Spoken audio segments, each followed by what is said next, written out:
ലോക ചാമ്പ്യന്മാരായ Argentine football ടീമിൽ കളിക്കാൻ അവസരം ലഭിച്ചില്ലെങ്കിൽ താൻ ഇറ്റലിക്ക് വേണ്ടി ബൂട്ട് കെട്ടുമെന്ന് Pablo Maffeo. Lionel Scaloni Argentine ടീമിലേക്ക് തന്നെ വിളിച്ചില്ലെങ്കിൽ ഇറ്റലിക്ക് വേണ്ടി കളിക്കുമെന്നാണ് പാബ്ലോ മാഫിയോ വ്യക്തമാക്കുന്നത്.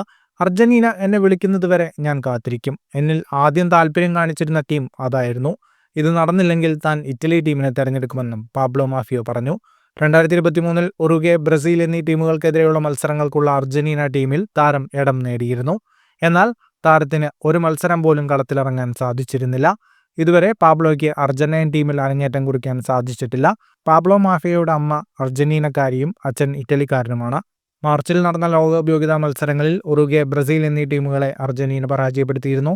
മെസ്സി ഇല്ലാതെയായിരുന്നു അർജന്റീന ഈ 2 മത്സരങ്ങളിലും വിജയിച്ചത്. നിലവിൽ ലാറ്റിൻ അമേരിക്കൻ ലോകകപ്പ് യോഗ്യതാ പട്ടികയിൽ 1-ാം സ്ഥാനത്തുള്ള അർജന്റീന ഇതിനോടകം ലോകകപ്പിന് യോഗ്യത ഉറപ്പിച്ചു കഴിഞ്ഞു. 14 മത്സരങ്ങളിൽ നിന്ന് 10 വിജയവും 1 സമനിലയും 3 തോൽവിയും അടക്കം 31 പോയിന്റാണ് സ്കലോണിയുടെ സംഘത്തിനുള്ളത്. ഫുട്ബോൾ ലോകത്തെ കൂടുതൽ വാർത്തകൾക്കും വിശേഷങ്ങൾക്കുമായി സ്പോർട്സ് കഫേ സബ്സ്ക്രൈബ് ചെയ്യുക.